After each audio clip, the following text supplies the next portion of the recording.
जय Jagannath. Welcome to my YouTube channel Rauser classes. आज class आम ओटीटी पेपर 1 रे एमआईएल रे जहाँ सब क्वेश्चन आसीथिला ताकू डिस्कशन करबा।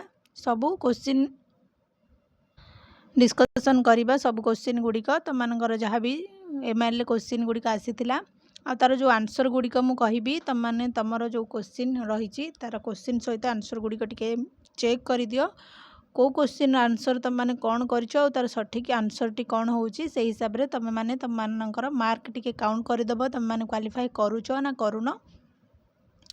तो चलतु स्टार्ट करवा। तो वीडियो को फास्ट रु लास्ट जाके देख। जदि वीडियो भल लगुच समस्ते लाइक कर आ चैनल को सब्सक्राइब कर। चलतु स्टार्ट करवा।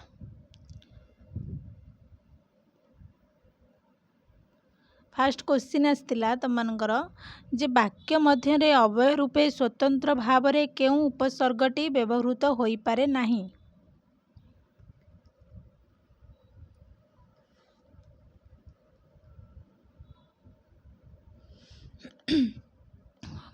तो ऑप्शन थिला हमर प्रति थिला अति अभि परि। तो वाक्य मध्य अव्यय रूपे स्वतंत्र भाव में क्यों उपसर्गटी व्यवहृत हो पारे नाही। हमर अभि जो रही उपसर्गटी एटा हो पारे नाही। ऑप्शन सी हम राइट आंसर। तापर क्वेश्चन कौन देला संयोजक अव्यय पदटी को चिन्हाओ। तो चारिटा ऑप्शन देछि सर्वदा सीना परा एवं।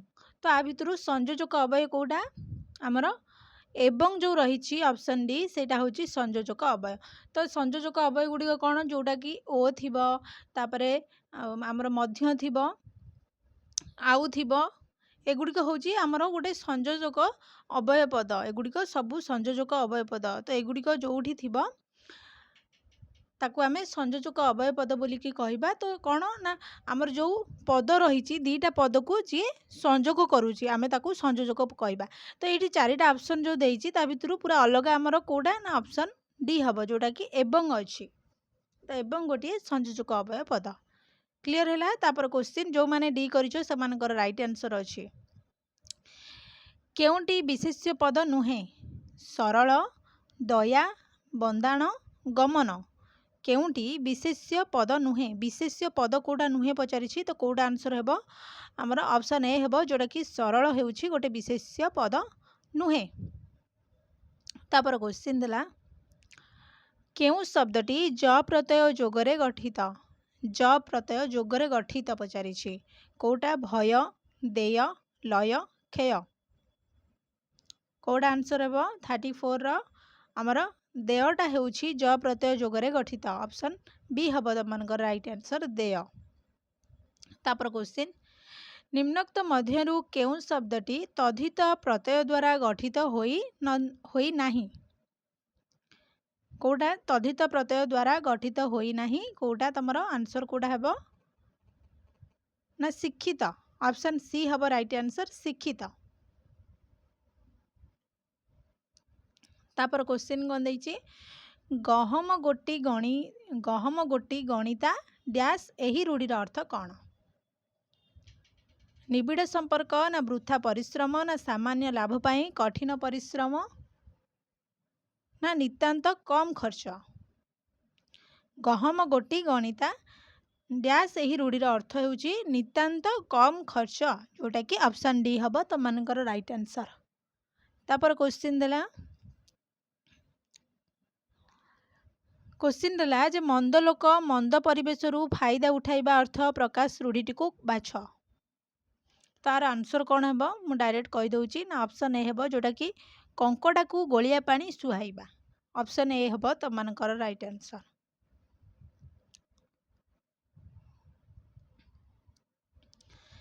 तापर क्वेश्चन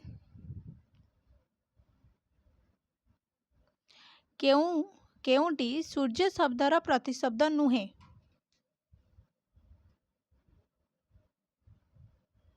कोउटा नुहे भास्कर विभा बसु विकर्तन मिहिर। तो केउंटी सूर्य शब्दर प्रतिशब्द आमर नुहे कोउटा नुहे। Option B Vibha Basu.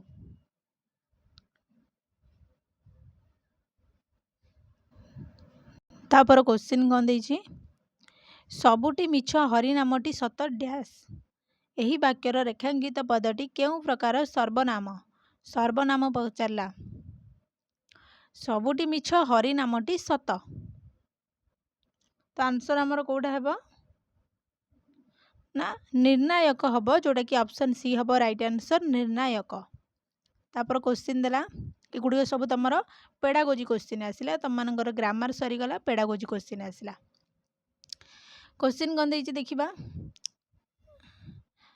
ବିଦ୍ୟାଳୟ ଆସିବା ପୂର୍ବରୁ ଶିଶୁ କେଉଁ ପ୍ରକାର ଭାଷା ଜ୍ଞାନ ହାସଲ କରିଥାଏ? ତ ବିଦ୍ୟାଳୟକୁ ଯେତେବେଳେ ସେ ଆସିଥାଏ ନୁହେଁ, ଆସିବା ପୂର୍ବରୁ କହିଛି। ଆସିବା ପୂର୍ବରୁ ସିଏ କେଉଁ ପ୍ରକାର ଭାଷା ଜ୍ଞାନ ହାସଲ କରିଥାଏ? କେଉଁଟା କରିଥାଏ? ଶ୍ରବଣ ପଠନ ନା କଥନ ଲିଖନ ନା ଲିଖନ ପଠନ ନା ଶ୍ରବଣ କଥନ? ତ ଫାଷ୍ଟ ସିଏ ଶ୍ରବଣ ଆଉ କଥନଟା ଶିଖିଥାଏ ବିଦ୍ୟାଳୟକୁ ଆସିବା ପୂର୍ବରୁ। ଅପସନ୍ ଡି ହେବ ରାଇଟ୍ ଆନ୍ସର। ତାପରେ କ୍ୱେଶ୍ଚିନ୍ କ'ଣ ଦେଇଛି? କେଉଁଟି ବ୍ୟାପକ ପଠନର ଉଦାହରଣ? ବ୍ୟାପକ ପଠନର କେଉଁଟା ଗୋଟେ ଉଦାହରଣ? କେବଳ ପାଠ୍ୟପୁସ୍ତକର ବିଷୟଗୁଡ଼ିକୁ ପଢ଼ିବା ନା ପାଠ୍ୟପୁସ୍ତକ ପଠନ ସହିତ ଶବ୍ଦାନୁଶୀଳନ କରିବା ନା ପାଠ୍ୟପୁସ୍ତକକୁ ବ୍ୟବହାରିକ ବ୍ୟାକରଣ ସମ୍ବନ୍ଧରେ ଅବଗତ ହେବା ନା ପାଠ୍ୟପୁସ୍ତକ ସହିତ ବିଭିନ୍ନ ପୁସ୍ତକ ପଠନ କରିବା? ତ ଅପସନ୍ ଡି ହେବ ରାଇଟ୍ ଆନ୍ସର, ଯେଉଁଟାକି ପାଠ୍ୟପୁସ୍ତକ ସହିତ ବିଭିନ୍ନ ପୁସ୍ତକ ପଠନ କରିବା ହେଉଛି ଗୋଟେ ବ୍ୟାପକ ପଠନର ଉଦାହରଣ। ତାପରେ କ୍ୱେଶ୍ଚିନ୍,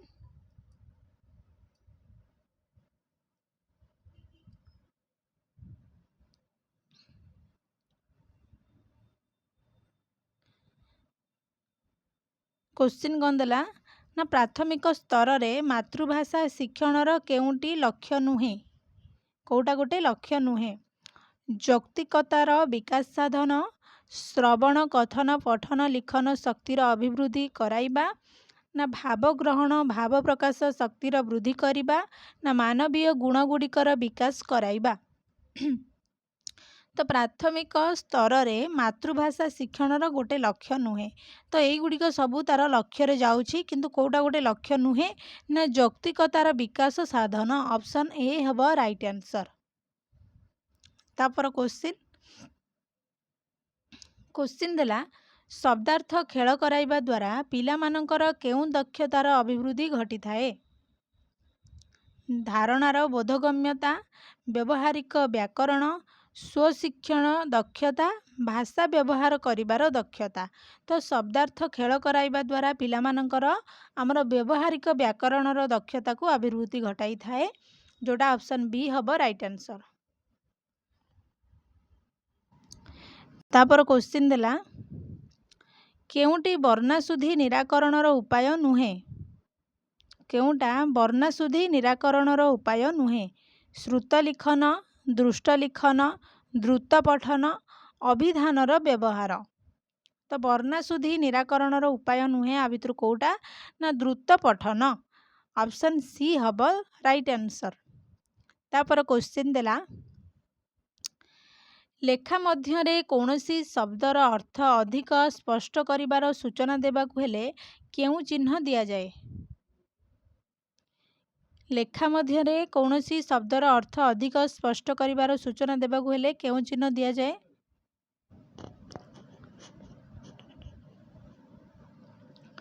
ତ ଅପସନ୍ ଡି ହେବ ରାଇଟ୍ ଆନ୍ସର, ଯେଉଁଟାକି ବନ୍ଧନୀ। ତାପରେ କ୍ୱେଶ୍ଚିନ୍ ଦେଲା, ବହୁଭାଷୀ ସମସ୍ୟାର ଦୂର କରିବା ପାଇଁ କେଉଁ ପଦକ୍ଷେପ ଗ୍ରହଣୀୟ ନୁହେଁ? ତ ନୁହେଁ ପଚାରିଛି। ବହୁତ କ୍ୱେଶ୍ଚିନ୍ ତୁମମାନଙ୍କର ନୁହେଁ ଖାଲି ପଚାରିଛି। ଏଇଥରକ ଯେଉଁ 2024ରେ ତୁମମାନଙ୍କର ଯେଉଁ OTET ଏକ୍ଜାମଟି ହେଇଛି, ପେପର 1 ହେଉ ପେପର 2 ହେଉ, ପ୍ରାୟତଃ ତୁମର ପେଡାଗୋଜି କ୍ୱେଶ୍ଚିନ୍ ଗୁଡ଼ିକ ଯାହା ପଡ଼ିଛି, ପେଡାଗୋଜିର କ୍ୱେଶ୍ଚିନ୍ରେ ସବୁ ସବଜେକ୍ଟର ଯେଉଁ ପେଡାଗୋଜି କ୍ୱେଶ୍ଚିନ୍ ପଡ଼ିଛି, ପ୍ରାୟତଃ କ୍ୱେଶ୍ଚିନ୍ରେ ନାହିଁ ପଚାରିଛି। 4ଟା ଅପସନ୍ ଦେଇଛି, କେଉଁଟା ନୁହେଁ କେଉଁଟା ହେବ, ଏଇ ଟାଇପ୍ର କ୍ୱେଶ୍ଚିନ୍। ହେବ ତ ପ୍ରାୟତଃ ପଚାରିନି, କିନ୍ତୁ ନୁହେଁ ବହୁତ ଗୁଡ଼ିଏ କ୍ୱେଶ୍ଚିନ୍ ପଚାରିଛି। ତ ଆର ଆନ୍ସର କ'ଣ ହେବ? ଅପସନ୍ ଗୁଡ଼ିକ ଦେଖିବା। ପିଲାର ଘରର ଭାଷାକୁ ଉପେକ୍ଷା, ଦ୍ୱିଭାଷୀୟ ପାଠ୍ୟପୁସ୍ତକ ପ୍ରସ୍ତୁତି, ନା ଆଞ୍ଚଳିକତା ଉପରେ ଗୁରୁତ୍ୱ ନା ଆଞ୍ଚଳିକ ଉପକରଣ ଉପରେ ଗୁରୁତ୍ୱ? କେଉଁଟା ଠିକ୍ ଉତ୍ତର ହେବ? ପିଲାର ଘରର ଭାଷାକୁ ଉପେକ୍ଷା। ଅପସନ୍ ଏ ହେବ ରାଇଟ୍ ଆନ୍ସର। तापर क्वेश्चन देला गोटिए शब्द पद बा वाक्य व्यवहार उदाहरण देई ठीक सेहीपरि नूतन शब्द पद बा वाक्यर व्यवहार करने कुहा जाउथिबा प्रश्न केउं प्रकार प्रश्न? वर्गीकरण, दृष्टांतमूलक, पुनः सज्जीकरण मूलक, सत्यासत्य। तो आंसर होची दृष्टांतमूलक ऑप्शन बी हब राइट आंसर। जेहेतु तुम मानकर एटा उदाहरण देइछि उदाहरण दबा पई गोटे आसीबो माने तमरो सेटा दृष्टांतमूलक हब। तापर क्वेश्चन देला केउंटी मूल्यांकनर उद्देश्य नुहे पुणी हे नुहे आसिला केउंटी गोटे मूल्यांकनर उद्देश्य नुहे ऑप्शन देखिबा शिक्षार्थी माने कोन जानिछंती निर्णय करिबा ना शिक्षार्थी मानकर बोधगम्यता और अग्रगतिर मूल्य निर्धारण करिबा ना भावर आदान प्रदान क्षमता वृद्धि आकलन न करिबा ना शिक्षार्थी माने कौन शिखिले ताहा निर्णय करिबा। तो यही गुड़िक तुम मानकर ठीक उत्तर आसूची जोटा कि आमर मूल्यांकनर उद्देश्य रे जाउछि किंतु उद्देश्य नुहे पचारिछि। तो ऑप्शन सी हब जोटा कि भावर आदान प्रदान क्षमता वृद्धि आकलन न करिबा। तापर क्वेश्चन केउंटी उत्तम हस्ताक्षर लिखनर लक्षण नुहे कोटा गोटे नुहे शब्द शब्द मध्य उचित व्यवधान रखिबा ना अक्षर गुड़ी को निर्भुल करी लेखिबा ना धाड़ी गुड़ी को सीधा करी लेखिबा ना विराम चिन्हर व्यवहार करिबा।